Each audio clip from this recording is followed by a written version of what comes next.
ให้สิเข้าไปไกลได้มันต้องไปดับไหนมันต้องดับไฟ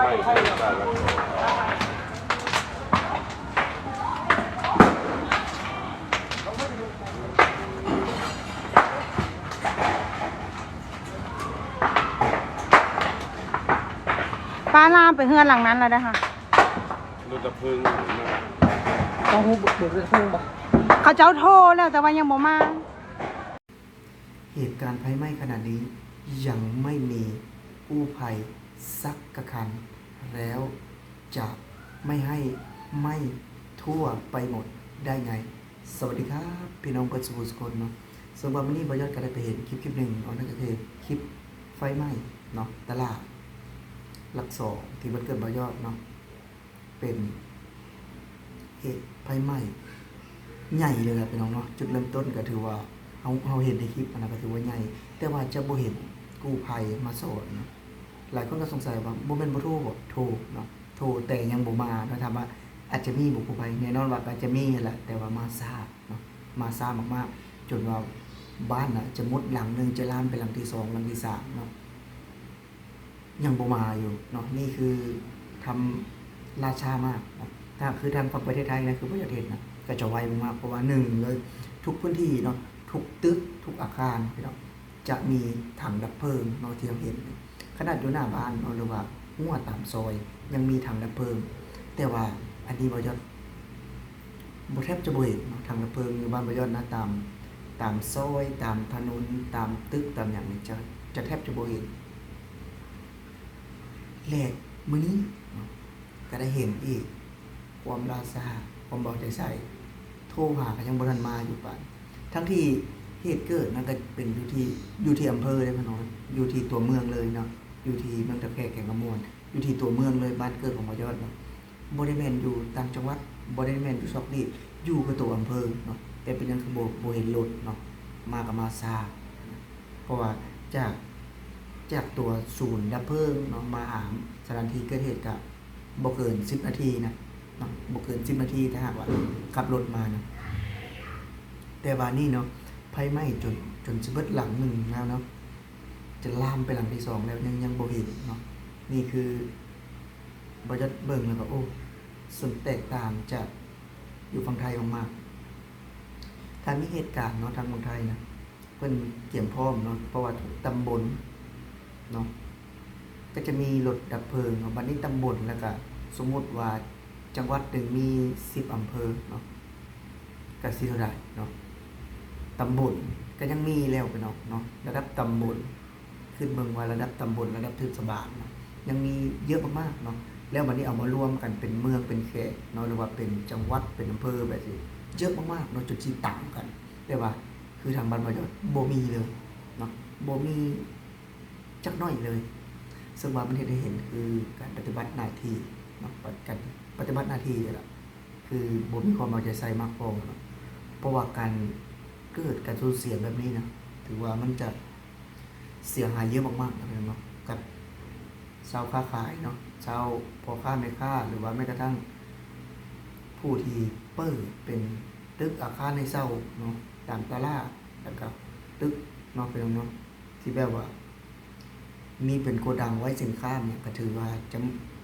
เสียหายพอสมควรเนาะเนาะเสียหายพอสมควรบ่ยอดคิดว่าเพราะว่าถ้าหากว่ามาแล้วก็กว่าจะมอดไฟลงได้นะก็สิใช้เวลาโดนมากๆเนาะเพราะว่ารถดับเพลิงอยู่เมืองตะแคกก็จะบ่ได้เยอะเนาะเป็นว่า2-3คันเนาะวันนี้บ่ยอดคิดว่านะน่าจะบ่เพียงพอเนาะ2-3คันนี่ที่จะไปดับไฟไหม้นี่นะตรงนั้นน่าจะบ่พอคือจังที่บ่ยอดได้เห็นเนาะคือเฮาได้มาเห็นแต่คิดทีแรกเฮาก็บ่ได้ฮู้ว่ารถดับเพลิงเนี่ยเพิ่นมีไว้เพื่อหยังเนาะมีไว้เฮ็ดหยังเพิ่นคือมีหลายในประเทศไทยเฮาก็บ่ได้สนใจเนาะแต่พอคือเฮามาเห็นหลายๆสิ่งหลายๆอย่างเนาะจะเห็นเฮ็ดไฟไหม้เฮาก็เห็นในประเทศไทยถามว่ามีบ่อยู่ในประเทศแน่นอนทุกประเทศเนาะก็จะมีเนาะเพราะว่ามีไฟฟ้ามีการหุงข้าวเตาแก๊สเนาะแน่นอนก็มันก็มีแน่นอนแต่ว่าเพิ่นซอยได้ไวเนาะในประเทศไทยนะซอยได้ไวแล้วก็มาตรฐานของเพิ่นมันสูงเวลาเขาไปซอยหรือว่าเจ้าหน้าที่เขาไปเห็นนะมันมีประสิทธิภาพอยู่ในไทยเนาะมันมีประสิทธิภาพถึงว่า เอาเห็นแล้วก็เขาก็ชื่นชมแน่นอนว่า ทุกคนเนาะกับบ่ได้คิดคือบอยอดได้แบบคนลาวเนาะบางคนก็โอ้ยบอยอดชื่นชมแต่ไทยชื่นชมคนลาวแม่คนลาวเดือดร้อนคนลาวจังซั่นจังซี่เนาะมันบ่ได้แม่นว่าบอยอดไปเว้าใส่ซ้ำเติมเนาะบอยอดแค่ว่าตำหนิหรือว่ามองว่า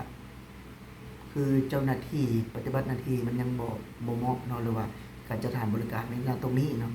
มันยังบ่ได้คาดเป็นพอเนาะที่จะเฮ็ดให้ไปซอยคนเนาะบ่ว่าจะเป็นอยู่ต่างเมืองหรือว่าอยู่ตามซอกซอยชนบทไปสิมันก็ยังบ่มีฮอดถังดับเพลิงที่บ่มีฮอดรถดับเพลิงที่จะไปซอยเนาะอย่างคือประเทศไทยเนาะบ่แม่นแค่อำเภอเลยคือบ่คือเฮ็ดไฟไหม้นี่คืออำเภอเนาะเป็นอำเภอเป็นจังหวัดเป็นตัวเมืองเป็นจังหวัดเลยแหละแต่บ่มีกู้ภัยเนาะถ้าคือทางบางประเทศไทยนะรับตำบลเนาะก็มีเป็นคันบางตำบลก็2คันบางตำบลก็คันหนึ่งเนาะเป็นตำบลนะตำบลก็จะมี5-6 หมู่บ้านก็ว่ากันไปนะคิดบ่คั่นไปเนาะแล้วอำเภอหนึงมี10ตำบลคิดเบิ่งไปเนาะแค่อำเภอหนึงก็มีหลาย10คันแล้วเนาะอำเภอเดียวบัดนี้จังหวัดเนาะมันเป็นร้อยๆคันมันก็จะมาช่วยง่ายขึ้นแต่นี่บ้านเฮาน่ะเป็นอำเภอมันก็มีแค่2-3คันเนาะระดับอำเภอนะบัดนี้คือบ้านบ่ยอดก็มีหลายตำบลเนาะแล้วก็หลายอำเภอเนาะซึ่งอำเภอกับอำเภอน้อยๆก็จะบ่ได้มีนะพี่น้องอำเภออยู่ในต่างจังหวัดเนาะหรือว่าอำเภอซอกลีถ้ามีก็มีแค่ในตัวจังหวัดเลยเนาะคือถ้าแค่ก็มีแต่บ่หลายเนาะแต่บ่หลายที่จะเข้าไปซอยหรือว่าเข้าไปเฮ็ดคือทางฝั่งประเทศไทยนะพี่น้องเข้าไปซอยเหลือเนาะมันก็เลยเป็นเฮ็ดให้เห็นว่าซอยเหลือเนาะลาซาแล้วก็จะบ่เห็นแล้วมันซอยเหลือลาซานี่ก็บ่แปลกใจนะแต่ว่าบ่เห็นซ้ำเพิ่นก็ในคลิปเพิ่นก็บอกว่าโทรแล้วเนาะเพิ่นก็บอกว่าโทรแล้วแต่ยังบ่มาเนาะนี่บ่เจ้าก็แสดงความเสียใจกับผู้ประสบเนาะผลกระทบในครั้งนี้ว่าจริงจังถือว่าก็เป็นอีกหนึ่งเรื่องราวเนาะที่ได้เห็นอยู่ในบ้านเฮานะมันค่อนข้างที่จะบ่คือประเทศไทยมากๆเนาะเลยว่าเป็นไปบ่ได้เลยคือประเทศไทยนะพี่น้องบ่อยากเห็นแล้วก็เศร้าใจนะพี่น้องบ่อยากเห็นแล้วเศร้าใจเนาะสำหรับคลิปนี้เนาะบ่ยอดก็สิขอลาพี่และน้องไปก่อนสวัสดีครับวันนี้บ่ยอดก็ได้ไปเห็นคลิปหนึ่งเนาะนั่นก็คือคลิปไฟไหม้เนาะตลาดหลัก2ที่มันเกิดบ่ยอดเนาะเป็นเหตุไฟไหม้ใหญ่เลยแหละพี่น้องเนาะจุดเริ่มต้นก็ถือว่าเฮาเห็นในคลิปนะ